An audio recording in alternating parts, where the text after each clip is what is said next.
ॐ दक्षिणास्य समारम्भा शङ्कराचार्यमध्यमा अस्मदाचार्यपर्यन्ता स्मर्या गुरुपरम्परा श्रुतिस्मृतिपुराणानाम् आलयं करुणालयं नमामि भगवत्पादं शङ्करं लोकशङ्करं शङ्करं शङ्कराचार्यं केशवं बादरायणं सूत्रभाष्यकृतौ वन्दे भगवन्तौ पुनः पुनः ईश्वरो गुरुरात्मेति मूर्तिभेदविभागिने व्योमवद्व्याप्तदेहाय दक्षिणामूर्तये नमः।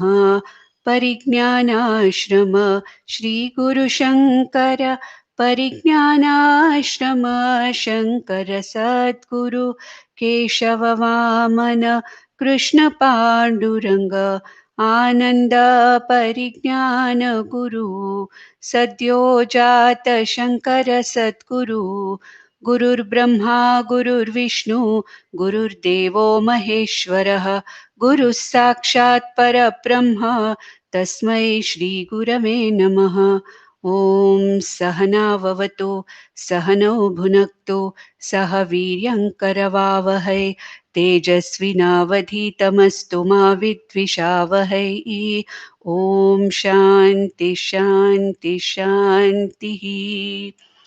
पार्थाय प्रतिबोधितां भगवता नारायणेन स्वयं व्यासेन ग्रथितां पुराणमुनिना मध्ये महाभारतम् अद्वैतामृतवर्षिणीं भगवतीम् अष्टादशाध्यायिनीम् अम्ब त्वामनुसन्दधामि भगवद्गीते भवद्वेषिणीम् यं ब्रह्मा वरुणेन्द्ररुद्रमरुतः स्तुन्वन्ति दिव्यैस्तवैः वेदैः साङ्गपदक्रमोपनिषदैः गायन्ति यं सामगाः ध्यानावस्थिततद्गतेन मनसा पश्यन्ति यं योगिनः यस्यान्तं न विदुःसुरासुरगणाः देवाय तस्मै नमः।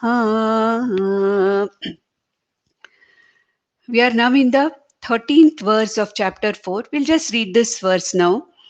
Chaturvarnyam maya srishtam gunakarma vibhagashah tasya kartaramapi mam vidya kartaramavyayam. Now, I introduced this verse in the last session.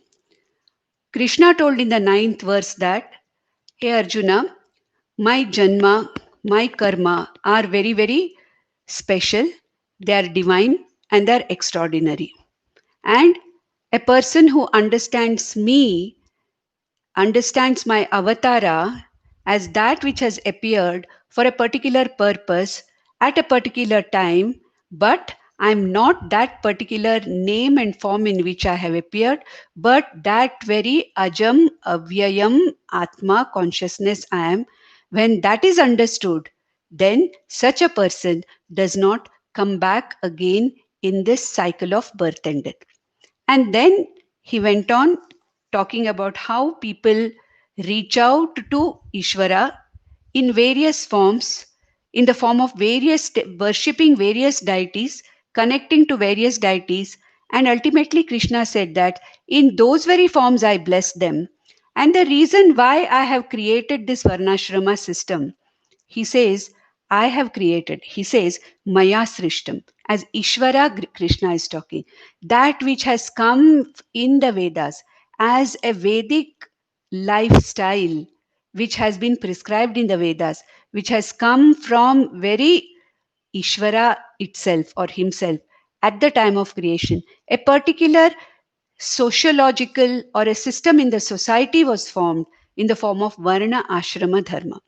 Now, Ashrama Dharma is not specifically being talked about by Lord Krishna here.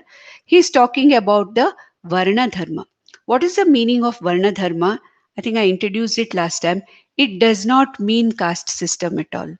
It has absolutely no relationship with where and in which family and in which heredity and in which particular Varna a person is born. A jati is, by birth. By birth, a person has no control where he or she is born. So here in our system, actually in Sanatana Dharma, the birth is not given much importance, but the division, from the point of view of guna and karma only is given importance.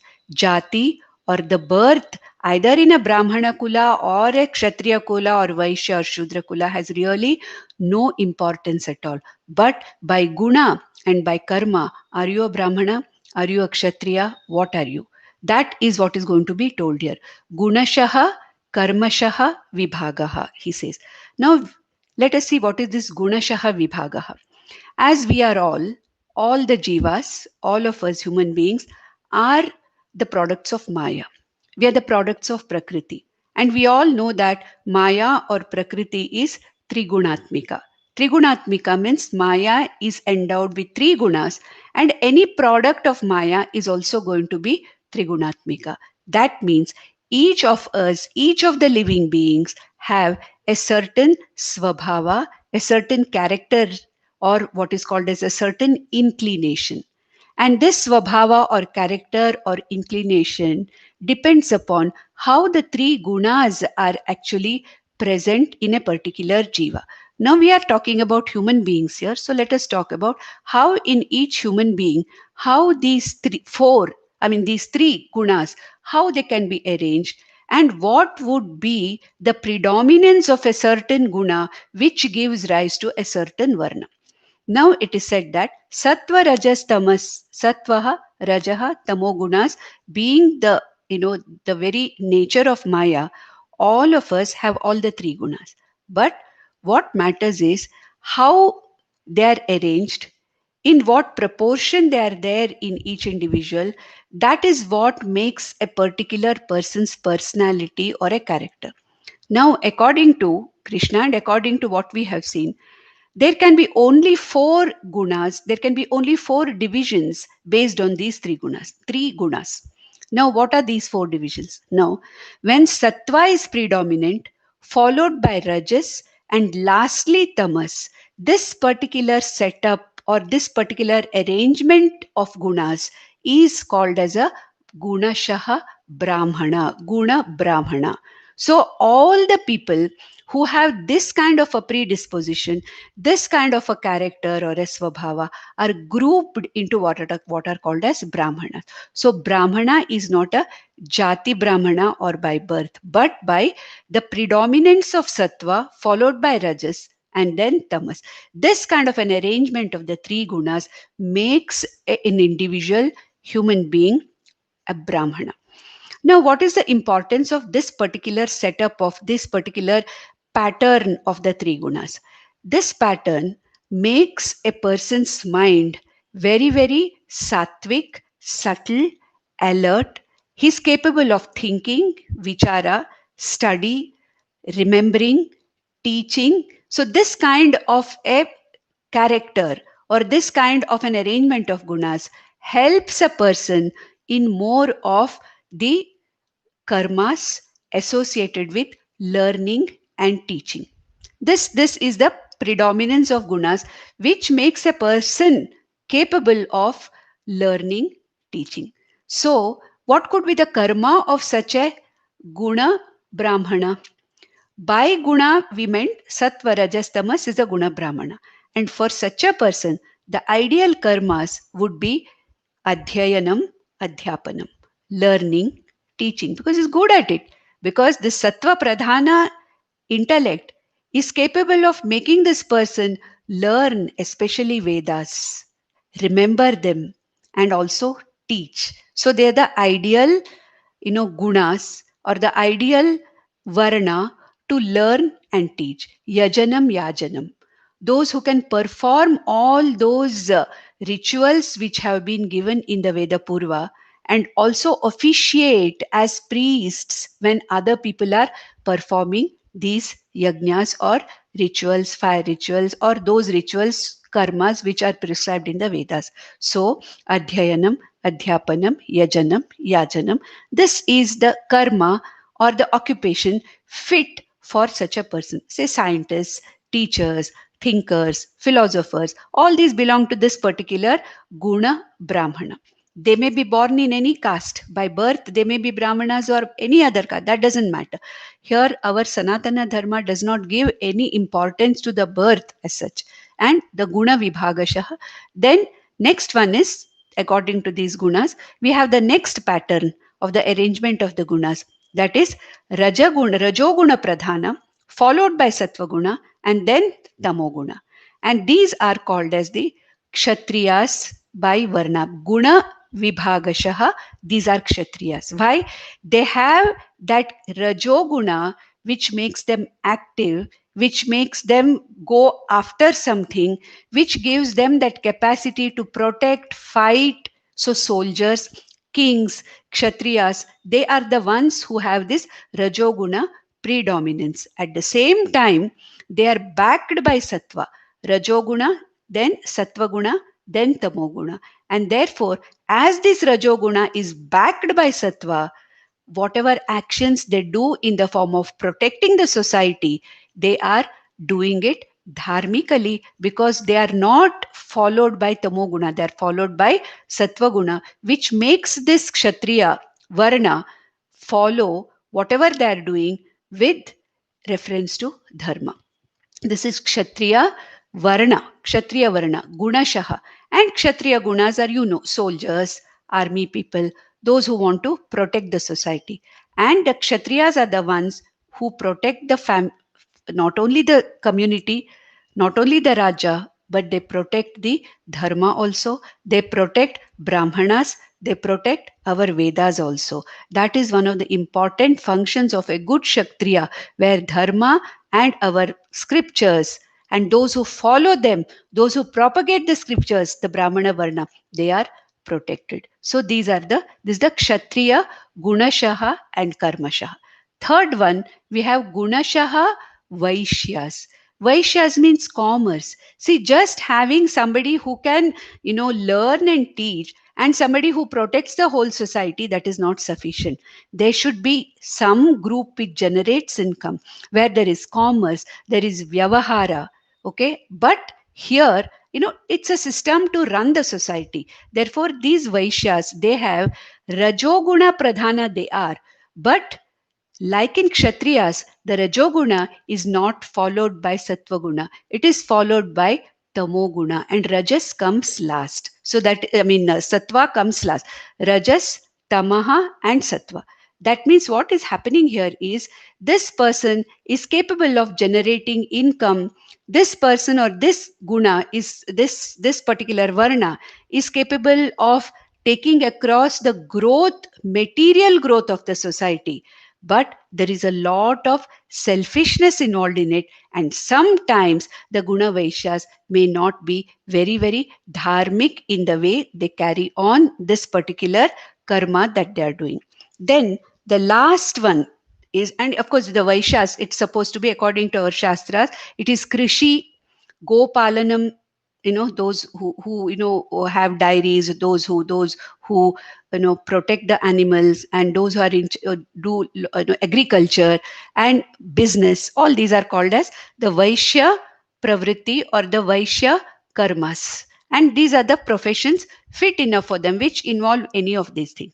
Then the last one, we have a combination where Tamas comes first, then Rajas, and then Sattva. So Tamas predominant, followed by Rajas activity. Last one is the Sattva Guna, or that guna which makes a person very sensitive to learning, remembering and teaching.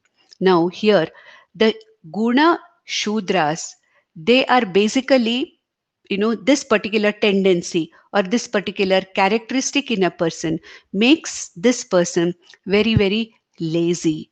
And these are the people who are absolutely, they need to be pushed for everything. And at the same time, they have to be told what is to be done. We have people in our own families, we find people like this sometimes, very, very, the inertia is so much in them that by themselves they are not able to really propel themselves to do anything. And they have to be told to do something, and they are actually the very hands and legs of the society. They are the ones who can serve the other three varnas. Therefore, Brahmana, Kshatriya, Vaishya, and Shudra. The Shudra is not actually something to be, kind of differentiated. No, it is not like that. All the four varnas are extremely important, are equally important and equally precious for the entire social system to run. There should be hands and feet who do the work with hands and feet, and these are the Shudras. There should be a varna which, which really is involved in the growth of the society, material growth of the society, Vaishyas. There should be a group which protects the other three varnas, and these are the Kshatriyas. And then there is some varna which actually protects the Vedas, learns, propagates the Vedas, propagates this knowledge. These are the Brahmana. So, who is greater here? Nobody is great, nobody is less than that. Depending upon a particular predominance and arrangement of the gunas, these four varnas have been created. And if a person chooses his particular occupation or karma depending on the guna, then such a person is at ease with himself, and he loves what he does. And whatever job such a person does which is suiting his guna, then he is very happy, he is contented, and there is no kind of a conflict in his mind.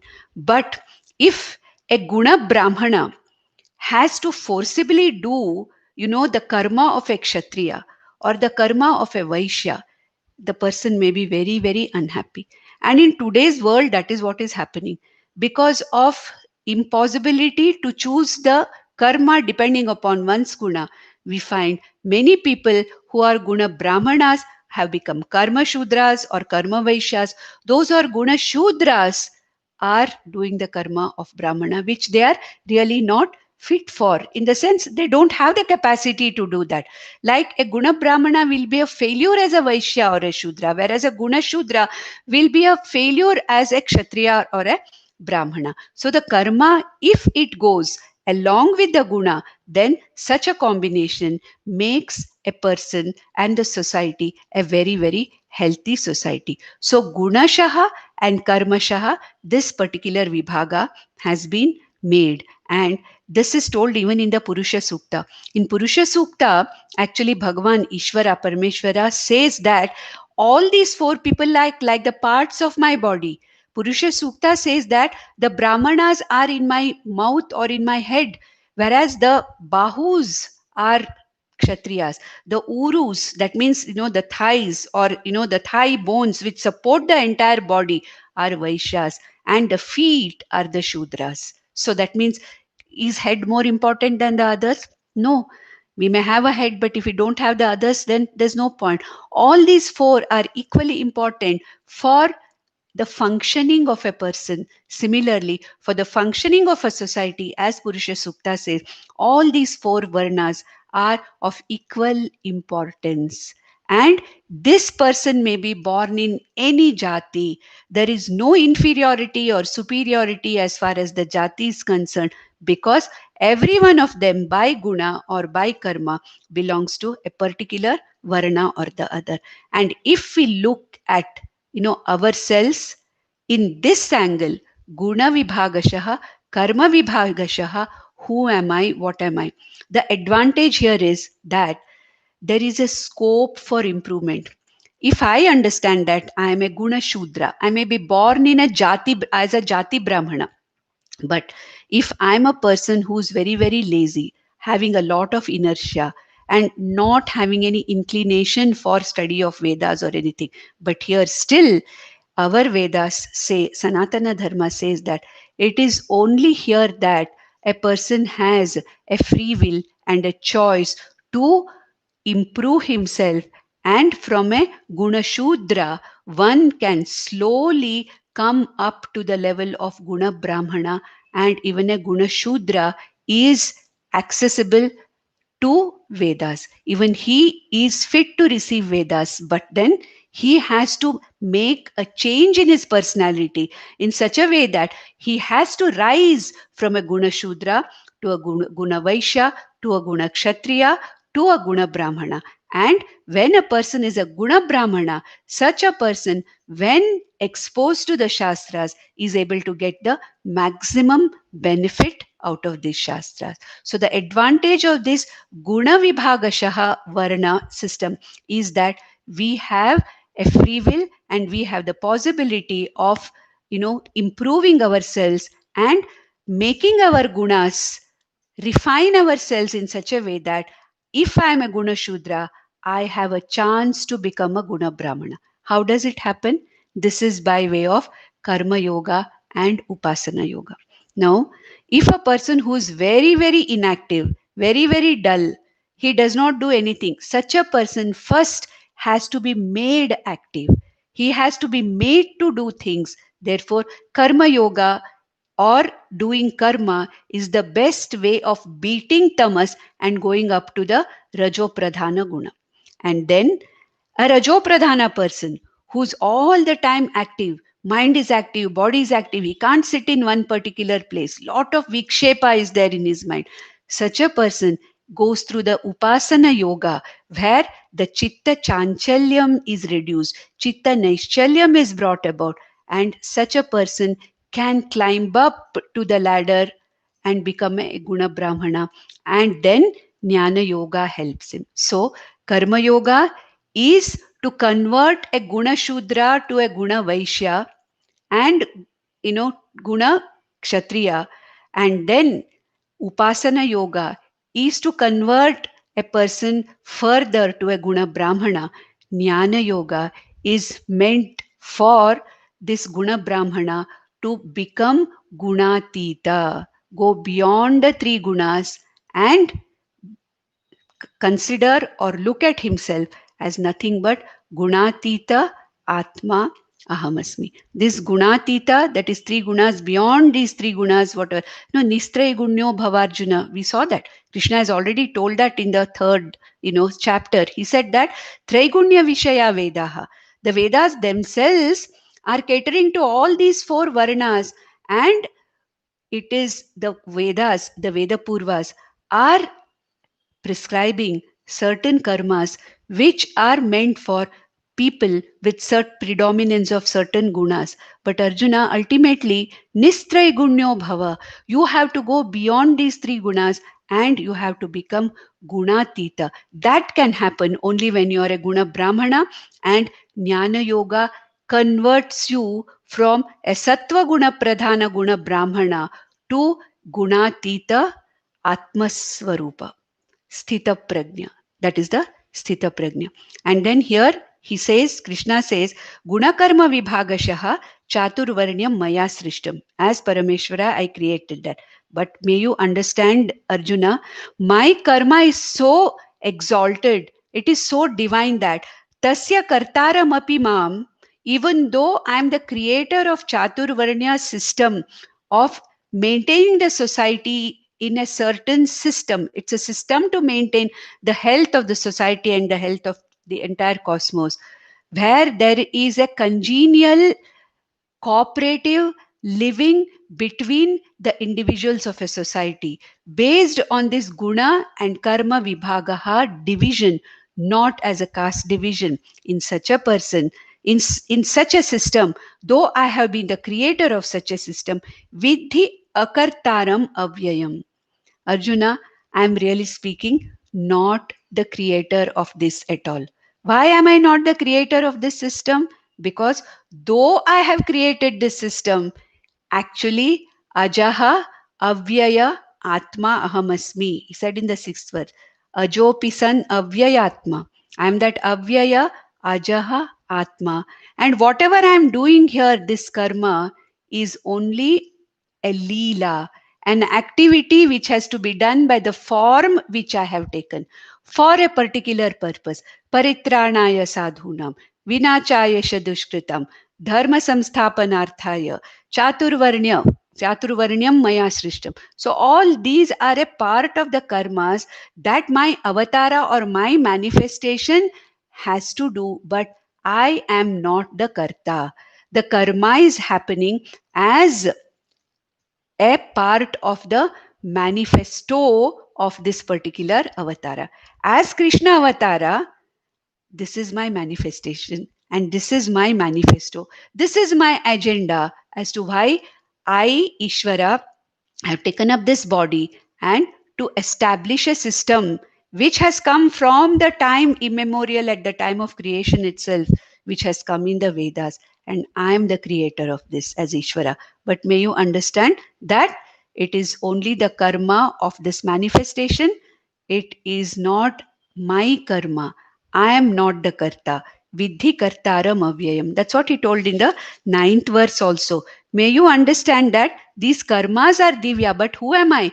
I am the akarta, abhokta, ishvara. And who are you, Arjuna? You are also the akarta, abhokta, ishvara. But unfortunately, at present, you are nothing but, the Trigunatmika Maya's product. And because of certain gunas being in a certain way which are manifesting in you, you today happen to be a gunakshatriya. You are lucky, Arjuna, that you are not only a jati kshatriya, you are a gunakshatriya also, and you are a karma kshatriya also. Therefore, don't think of changing your guna to that of a sannyasi right now and escape from this. Guna wise also, karma wise also, and lastly jati wise also, you are a kshatriya and you have to fight this war. Don't try to change to something else. See, we have examples, of people who are born in various other, jatis, but by inclination they have been something else. See, you take Dronacharya himself, and even his son Ashwathama.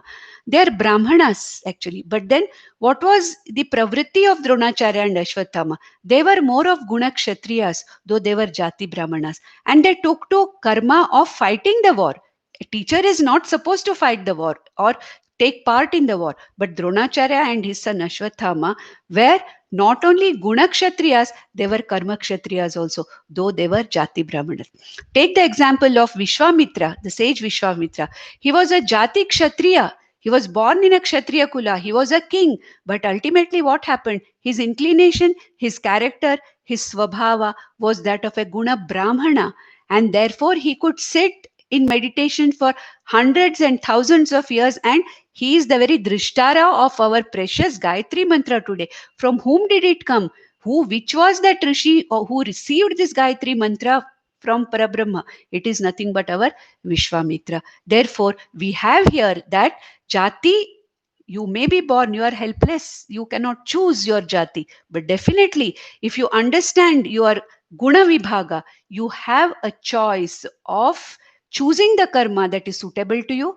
At the same time, you have the choice of going through the ladder of sadhanas of karma yoga, upasana yoga, and jnana yoga, in which process you are refining your intellect in such a way that from guna shudra one can go to or become guna brahmana, capable of getting this knowledge. So ultimately, what is jnana yogyata prapti, which we have always been talking about? Karma yogena chitta shuddhihi, upasana yogena chitta naishchalyam, jnana yogena jnanam, jnanattu eva kaivalyam. What are we talking about here in this? We are talking about the same process where there is a refinement of this buddhi. Janmana jayate shudraha. By birth, all of us are Shudras, but then we have a choice in refining our intellects and then exposing ourselves to this Shastra and ultimately becoming Gunatita. And then in the 14th verse, he says, why does Krishna say here that Vidhi akartaram avyayam?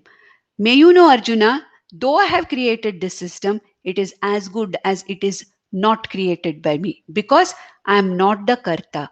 What has created it? This avatara of mine as Krishna, I am trying to establish this particular, system in the society. But then I am not the doer of this. This action is happening by this particular form, but I am not the doer of this. And why am I not the doer? He's telling that in the next verse, 14th verse. Namam karmani limpanti, name karma phale spriha, iti mam yobhijanati, karma bhirna sabadhyate. It is simply the repetition of the 9th verse itself, where he said, Janma karma chame divyam yevam yo vetti tatvatah tyaktva deham punarjanma naiti mameti. So Arjuna, same thing he's telling here, but he's telling in such a way that namam karmani limpanti. Any karma that is done by any particular form of an avatara does not touch me, the Atma or Brahman. I'm Ishvara, not touched by any of these karmas. And hey Arjuna, none of the jivas are also really bound by the karma that they do, provided they understand that they are the Akarta, Abhokta, Atma, which I have already explained to you in the second chapter, from the 12th verse to the 25th verse. May you know, Arjuna, that namam karmani limpanti. No karmas get stuck to me. Why? Because I don't consider anything as my karma. I don't consider that I am the doer of the karma. And I know that I'm akarta, abhokta, nitya, shuddha, buddha, mukta, atma, ahamasmi. Ishvara Swarupa also is that. Jiva Swarupa also is that.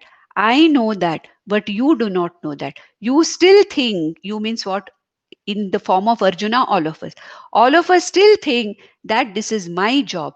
I am doing it. I am the Karta. Therefore, I am always tainted by, bound by my own actions and their karma phalas. But Ishvara is not bound by the actions, nor is Ishvara bound by the karma phalas. Why? Because Ishvara doesn't consider anything as his action, and there is no spraha for karma phala. There is no interest in karma phala. When I do something, I do it with a specific interest in the karma phala. Correct? And what do I say? I'm doing this job. It is my work. It is my action. I am the karta for this particular thing. I'm doing it. That sankalpa I have done and I'm doing it. Therefore, the karma also binds me. The karma phala also binds me. Whereas for Ishvara, what does he say? Krishna is Ishvara. Namam karmani limpanti. Neither these karmas bind me. Arjuna, I've done so many things right from the day of the birth. You have seen I've done so many things. None of these karmas are my karmas. They don't bind me. Na karma phale spriha. I don't have any spriha or longing. Though I have come for dharma samsthapanarthaya, paritranaya sadhunam. Yes, I have come for that particular purpose. But then there is no spriha in that for me. There is no longing for that particular karma phala in me for that. And then, therefore, my actions are mere leela, leela matram. My entire avatara, the way I have appeared, the way I have manifested, the way I have lived, the way I have done my karmas is nothing but just like a play for me, leela matram. Itimam yobhijanati. Anybody who knows me this way, not as the body of Krishna, not as an individual, Krishna as an individual, but as that Atma Swarupa, Akarta, Abhokta, Atma Swarupa, Itimam Yobhi Janati, Karma Bihi Na Sabadhyate. He also doesn't get bound by any karma that he does, nor by the karma phala. Why? When he knows the Swarupam of Ishvara, he also knows that it is his Swarupa also. Because a jnani, a person who is exposed to this Shastra, when there is enough of Chitta Shuddhi and Chitta Neshalam, understands that I am not different from Bhagavan. Ishvara, Jiva, Jagat, Bheda no longer exists for a Sthita Prajna. We have seen that in Sthita Prajna Lakshanas. And therefore, such a person who knows my nature, who knows my Swabhava as Akarta, Abhokta, Atma, knows and understands himself also to be Akarta Abhokta Atma. Therefore, such a person, even though he is absolutely active in the society, doing all the things that have to be done, they are done Leela Matram for the sake of Loka Sangraha, without any kind of a binding to the karma or binding to the karma phala. And therefore, no karma, no karma phala binds such a person who knows me tattvataha, and therefore he is freed from coming back again and again into the circle of life and death. Now, yevam nyatva kritam karma पूर्वैरपि मुमुक्षुभिः कुरु कर्मैव तस्मात् त्वं पूर्वैः पूर्वतरं कृतं. Hey Arjuna, I have already given you the examples of people like Janaka, Ashwapati, Ajatashatru, those great Kshatriyas who did their jobs of taking care of their entire kingdoms, being Jati Kshatriyas, Guna Kshatriyas, Karma Kshatriyas, but still then those were jnanis and their karma did not affect them in any way. And yevam jnatva, knowing me in this way, knowing themselves this way, kritam karma, karma was done. The varna dharma, ashrama dharma was followed. By whom? Purvaihi api mumukshubhihi. Earlier also, all the mumukshus have followed this particular lifestyle of karma yoga, upasana yoga, jnana yoga. They have understood ultimately that in spite of my doing karma, I am not the karta, I am not the bhokta. They have understood me, Ishvara, also as not just Krishna, as the manifestation Krishna, but they have understood me as that very Atma Swarupa. And your Purvaihi api, your Purvajas, your ancestors, whom I have already mentioned, they were mumukshus also. Ultimately, they became jnanis also. They have done karma in this way. Therefore, kuru karmaiva tasmatvam. Arjuna, may you also do your karma this way. At this point in time, you may not be able to understand what is your real nature. That you are akarta, abhokta, atma iti, I have told you, but you may not be able to understand that because you are not yet fit for that knowledge. That what is my nature as Ishvara and this my janma, divyam karma, whatever is my janma karma, whatever I am ajopi, son, avyayatma, you may not be able to understand me what as this right now. But then may you see that your ancestors, many of your purvajas went along this path and ultimately became gunatitas and free from the hold of karmas and karma phalas, and you can also do that. So right now, Arjuna, you are a Jati Kshatriya, you are a Guna Kshatriya, you are a Karma Kshatriya. Do your activity or do your duty that you have to do, Swadharma of fighting this war, offering your actions to me, offer them to me, clear your mind of all these malas. May you be able to go up higher and convert yourself to a Guna Brahmana very soon, and then let this knowledge that which I have been telling you all this time will certainly work for you. And like for your previous people, Purvajahi, you will also be able to get out of these cycles of birth and death. Purvaihi Purvataram Kritam. The way they did it, may you also do it like that. And I have already explained to you how those people have done it. And even in the verse 10 here, we saw that Vitaraga Bhaya Krodaha Manmaya Mamupashritaha. In the last session, I said how Krishna has explained the entire ladder of sadhanas where one converts oneself from a Guna Shudra to a Guna Brahmana and goes completely beyond the three gunas, Nistray Gunyo Bhava Arjuna, which Krishna said earlier in the third chapter itself. And then now he says in the next verse, Krishna slightly changes, the track. And Krishna wants to say, Arjuna, though we are talking about all these karmas, actions to be done, karma vibhagashaha, varna, all these things, there is a lot of confusion about what is to be done, what is not to be done, what is karma, what is akarma. You mean to say doing something is karma, not doing something is akarma? No, no, no. It is not so simple at all. Okay. What is action? What is inaction? Simply acting is not action. Sitting quietly without doing anything is not inaction. There is something which is, there is a secret in this. It's a very, very subtle thing that, what you see as karma need not be karma. What you see as akarma need not be akarma. That means there is something in doing and not doing. What is this doing? What is this not doing? When do you say you are doing something? When do you say you are not doing something?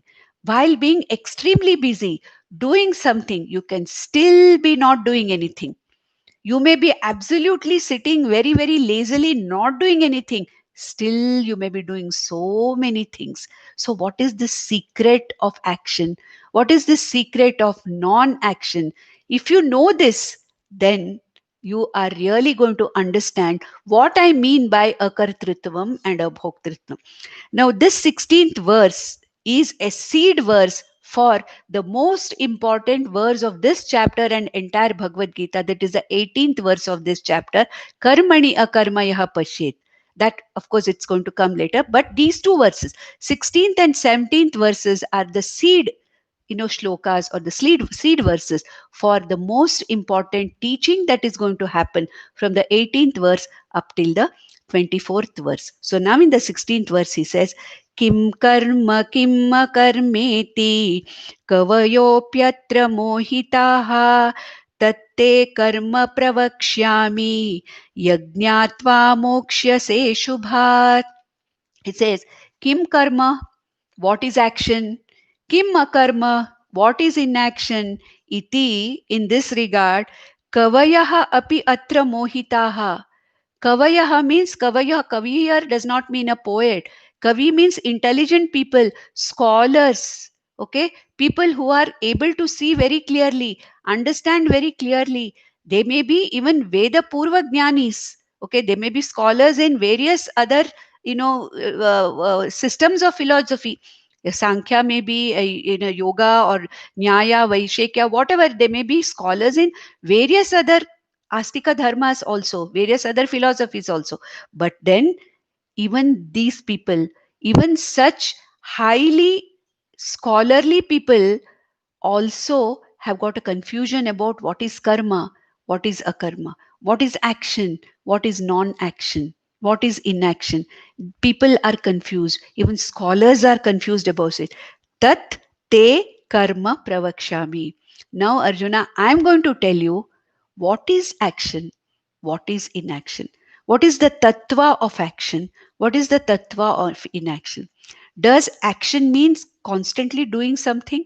Does inaction means not doing anything? What is it? Which is a very, very difficult thing even for very, very scholarly people to understand. I'll try to make you understand that. Yajnatva, knowing this, moksha se ashubhat. Moksha se ashubhat. You will be freed from ashubha. What is ashubha? Samsara. You will be freed from this samsara. Samsara is a bondage, correct? So samsara is something which binds me. But for a jnani, for a sthita prajna, living in the same situation, living in the same jagat, he never considers the jagat as a samsara because the jagat does not bind him. Karma does not bind him. We have already seen that from the 56th verse onwards of the second chapter itself. We have seen sthita prajnasya ka bhasha. So a sthita prajna or a jnani has understood this sukshma difference between karma and akarma, knowing which they are free from the bondage of samsara wherever they may be. They may be in the grahastha they may be in a vanaprastha sannyasashrama or brahmacharya ashrama. They may belong to any varna, they may belong to any ashrama, doesn't matter. Knowing this, they have freed themselves from ashubha.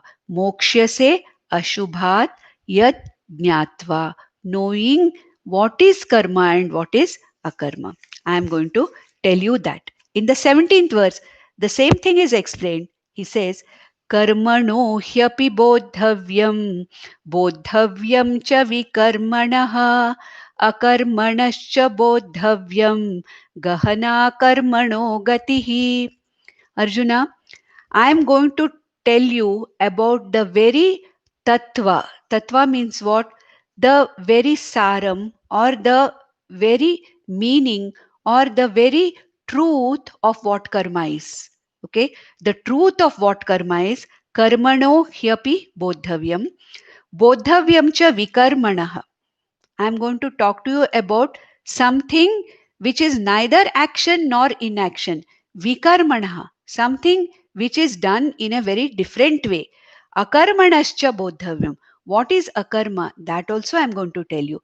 Gahana karmano gati. Because this gati, or gati here means tattvam. Gati here means here the truth. So you have to add this gati to all the three lines. He says, karmano hi api gatihi bodhavyam, bodhavyam cha vikarmanah gatihi, akarmanascha gatihi api bodhavyam, gahana karmanah gatihi. So the truth or the tattvam of this, or the sara of karma, action, okay, akarma, non-action or inaction, vikarma, a alternate action, or there's nothing called right action, an alternate action, an action which is done in a different way, vikarma. We can also say vikarma also means that which is not supposed to be done. Okay, that, nishiddha karma, whatever is nishiddha, it can also be explained like that. So he says, I am going to tell you the very tattvam, or the very truth of all these three things. Okay, and he says, why? Gahana karmano gatihi. Gahana means what? Very deep is the truth. Very deep is the tatparyam. Very deep is the tattvam of action, inaction, and action that is not to be done. Action done, but which should not be done. Vikarma. That is viparitam karma. Vikarma means viparitam. That which is viparita to what is to be done when it is. So what is this secret? This secret is what I'm going to talk to you about. And the 18th verse, which is going to talk now, is considered to be the central teaching of the entire Bhagavad Gita, because here Krishna is talking to Arjuna about doing his karma, and at the same time not getting bound by either the karma or the karma phala. And therefore the entire Bhagavad Gita is managing your ragadveshas, doing your karma, and not getting bound by either the karma or the karma phala. So actually this is the central message of the entire Gita and of this chapter. And it is said that, some of the verses in Bhagavad Gita are supposed to be very, very tricky verses. And this is one of the trickiest verses we can find. And like we have some verses like this. Ya nisha sarva bhutanam yasyam jagarti samyami. We saw that in the second chapter, such a thing. Then ascharyavat pashyati eva. Okay, ascharyavat shrunoti kaschit. That was another very, very, very, not verse which was very, very a verse which is very terse, where you are not able to really clearly understand what Lord Krishna is meaning out of this.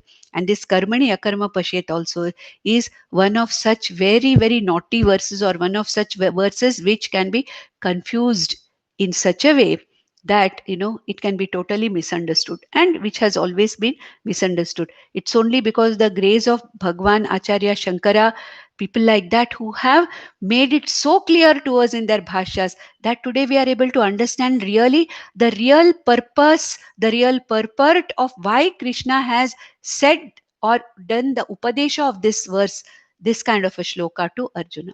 And why is it that, interesting story is there, that why such terse verses, difficult verses are put, strewn around in Bhagavad Gita once in a way. So the story goes that when Bhagavan Vyasa asked Ganapati to be the scribe, when he was composing whatever Krishna was talking to Arjuna, Bhagavan Vyasa was composing them in the form of, this lyrical or the song form, and Ganapati was the scribe writing it. The condition was, such that, he said that, Vyasa said that, Ganapati said that you should not stop writing at all. Ganapati told Vyasa that it should be a continuous thing. If you stop to think even for a while, I will get up and go. I will not write. It should be a continuous thing which you should not stop writing.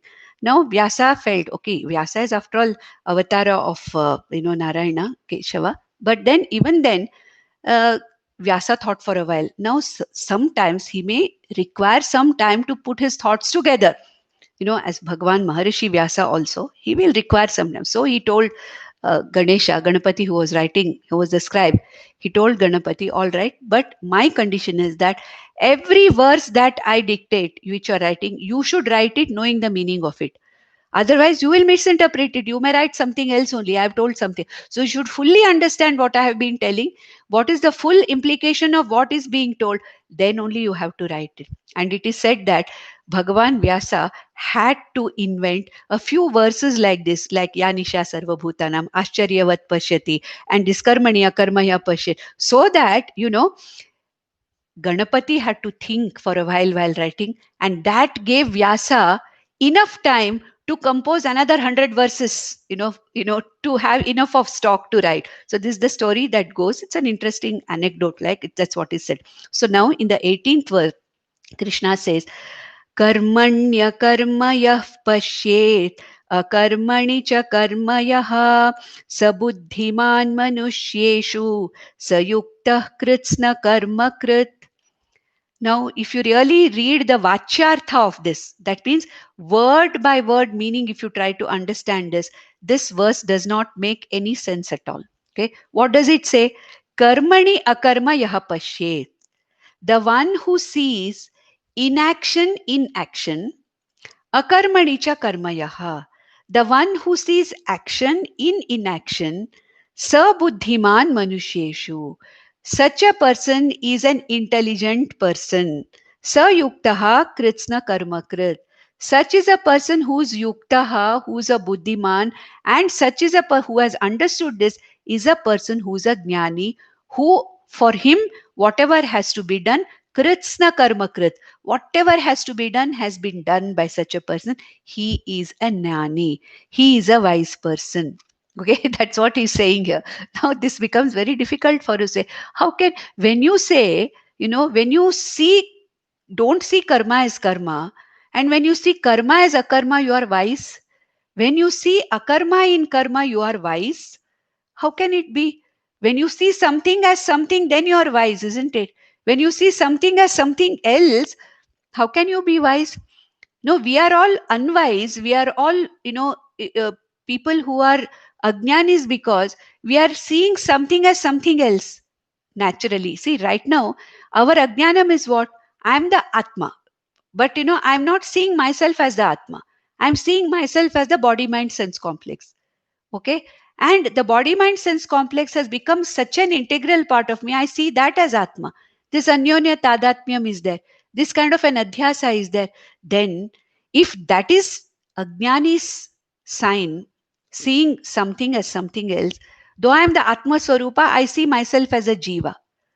Now, what is this? That means I'm seeing something opposite. Then how can I be a Jnani here? Here, the same thing is being told. A person who sees akarma in karma is a jnani. The person who sees karma in akarma is also a jnani. And such a person is the one who has really understood the gati or the tattva of karma and akarma. And such a person has completed whatever he has to do. He's a kritsna karma krit, and he is a jnani who will not come back again in these repeated cycles of birth and death. This becomes now very difficult for us to understand what Krishna is trying to say here. How we have to understand this is, I'll just briefly introduce this verse, because this verse takes a little longer time for us to, explain what it is. What is said here is that normally, where is the locus of action? Where is action happening? The action, whether it is a kaika karma, vachika karma, or manasa karma. There are only three types of actions. Either in the body, a karma is happening, or vachika, in the organ, the karmendriya of vak, it's happening, or in the mind, intellect, buddhi, it is happening. So all the actions are happening at the level of the anatma, body, mind, sense complex. Correct? So with regard to the anatma, when I say that I am doing something, all the karma, all the actions are happening in either of these three centers in the anatma, body, mind, sense complex. But I, the Atma, is only the Sakshi, and I, the Atma, am only blessing the mind, the body, and the sense organs with consciousness and allowing them to do their vyavahara or karma. Therefore, An intelligent person, a jnani, a sthita prajna, sees that I am not doing the action. Indriyani indriyartheshu vartante. We saw that previously. Gunaha guneshu vartante. The body mind sense complex is interacting with the Jagat outside, which are also the product. The Jagat is also the product of Maya, Gunaha. The body mind sense complex is also the product of Prakriti or Maya, Gunaha Guneshu Vartante. Therefore, though a lot of activity, hectic activity is going on in this body mind sense complex with the Jagat outside, really speaking, Atma, I, nothing is happening. The Atma is absolutely silent, quiet, asanga, abhokta, akarta, Atma. So, a jnani sees that in spite of, irrespective of hectic activity going on, the activity is, I am not the activity doer. I am not the one to whom the activity belongs. Who am I? I am the Asanga Atma. But all the actions are happening in the Anatma body mind. I am not that Anatma. So, karmani akarma yaha pashyet means, in spite of the karma, the action, karma means action, in spite of all actions at all the levels, when I see that the actions are happening, but I am not the actor, there is no action happening in me at all. I am the akarta abhokta atma. Like, a giant wheel is turning, all the activities happening at the periphery. The axle, the center of the giant wheel, absolutely quiet, nothing is happening. Eye of a storm, you take so much activity, destructive activity in the storm, but the eye of the storm is the most silent area. You take the wheels which are moving, all the four wheels moving of a vehicle, whereas the axle, there is no movement, no action is going on. Who am I? I am the center, I am the nabhi, I am the kutastha atma, and no activity is possible by me, in me. Therefore, in spite of all the hectic activity which is going on in the so called my body mind sense complex, in spite of that, I am not doing any action. Secondly, even if the anatma body mind sense complex is not doing anything, simply sitting quietly or even sleeping, but then hectic activities going on inside, breathing is going on, all the metabolic processes inside the body are going on, digestion is going on, the cells are renewing themselves, continuously action is happening inside. Though I say I'm not going to do anything, I'm going to sit quietly, am I really not doing anything? At the level of anatma, there may be kaika, vachika, may not be there karmas. Manasa karmas, I can't stop. Even if I'm sitting quietly doing nothing, my mind really goes everywhere. And all the bodily functions, all the physiological pranas, they are doing their actions. So how can I say that there is no activity? So from the point of view of anatma, body, mind, sense complex, there is not a single moment where there is no activity. Okay, even when I say that I'm not doing anything, as the anatma, some activity is going on. And when I say I'm doing something, it is the anatma where all the action is going on. But as atma, whether this body mind sense complex is busy with activity or not busy with activity, nothing is going on here. So when you say karma and akarma, from the point of view of the body mind sense complex, there can be hectic activity and there can be no activity at any particular level, kaika level. I may not do anything, I may not speak anything, but the mind is working, inside the entire body's functions are working. Therefore, what is this understanding of a karmani akarma? Understanding that all the karma, all the akarma is happening at the level of the anatma body mind sense complex, whereas I, the atma, there is neither akarma there nor karma there. I, the Atma, is karma, akarma, vikarma, vilakshana, atita, bodha swarupa matra Atma ahamasmi. I am that consciousness only, in whose presence the karma, the akarma, the vikarma, everything is happening at the level of body, mind, sense complex, anatma. If a person understands this, this is the tattvam. This is the gati of karma. This is the gati of akarma. This is the gati of vikarma. And such a person who understands this, understands his swarupam, and is free from samsara, the bondage of karma, bondage of karma phala, and samsara. So we'll stop with this. We'll take up in detail this in the next session. नन्दन्तु sadhaka सर्वे विनश्यन्तु विदूषकाः अवस्थाशाम्भवी मेस्तु प्रसन्नोऽस्तु गुरुः सदा सर्वे भवन्तु सुखिनः सर्वे सन्तु निरामयाः सर्वे भद्राणि पश्यन्तु मा कश्चित् दुःखमाप्नुयात् ॐ शान्ति शान्ति शान्तिः ॐ नमो भगवते वासुदेवाय